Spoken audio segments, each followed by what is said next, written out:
Okay, today I'm going to do a quick overview of the Emergency Court Document Assembly Line project. Basically, I'm going to talk through what the project is. In short, it's producing online forms, so I'm going to talk about what those forms do, how people find those forms, what they look like, and when will something be ready. In short, the Assembly Line project is a collection of volunteers being run out of the Suffolk Law's Lit Lab, which is the Legal Innovation and Technology Lab.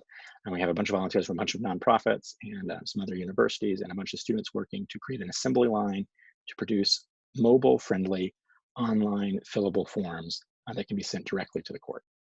So what do these forms do? So they're not just a fillable PDF that someone has to fill, download, sign, and then re-upload. They can be completed entirely on someone's mobile device or on their computer.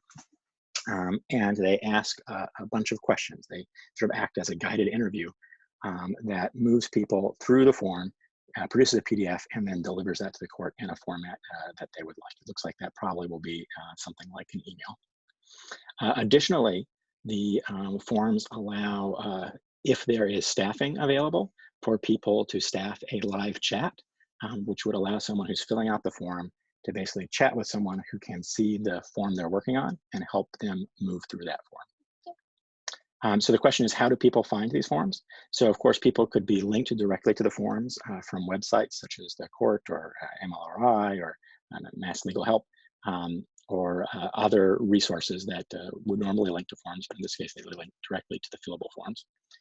Also, they could be sent to the forms by referrals through service providers and other entities. And of course, they could find a homepage that we'll put together that will collect all of our forms in one spot and help people navigate to the proper form.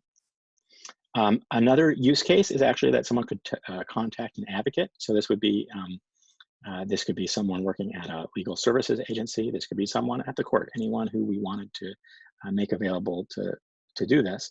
Basically, they could start filling out a form on someone's behalf. Yes, and that's my daughter there. She's saying, she's sitting in my lap right now. And they could fill out this form. Then they actually could send it via a text or an email to the user, to the person they're working with. That person could then sign it, and then they could go ahead and send that off to the court. So in the same basic workflow as above, but here we have an advocate helping fill out the form, getting a signature, and then sending that on to the court. So again, this could be used by people in legal aid agencies. Even if the court wanted to, it could be open to them themselves to help them fill out the forms more quickly and efficiently. So the question is, what is... Yes, Abigail really likes this screen. It's my daughter.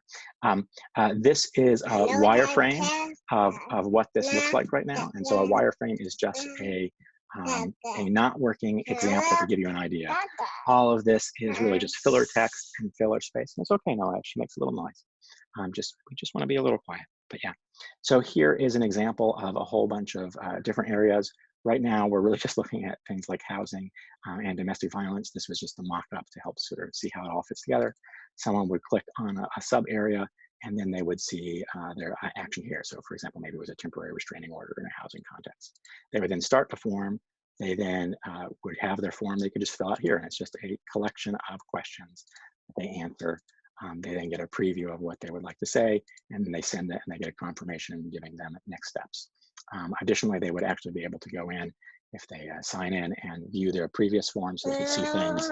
Yeah, they could see things that were submitted to the court and things that were pending, potentially for group reports. That's the basic idea of what we're looking at. There's also the potential to build a backend for the court to be able to access the files that have been sent directly to it, as opposed to having to do something other than just, so we can do something other than just email.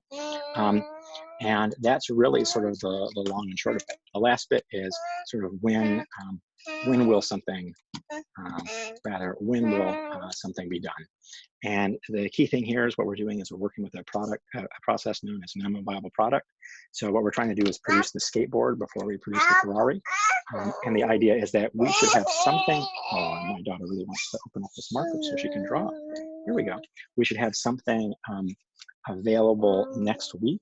So right now I'm talking to the week of April 2nd. So the thing is we should have some usable forms by then.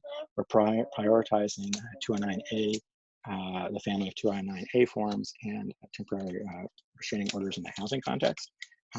and trying to work our way through the emergency order, the matters handled by the emergency orders. We'll fill those out, and over time what will happen is we can continue to improve those forms and release those improvements to the users. The idea behind a minimum viable product is to give them something that is an improvement upon their existing situation. So in this case, that means making a mobilely available and friendly form that can be sent to the court. And that is, in a nutshell, the project and where we stand now.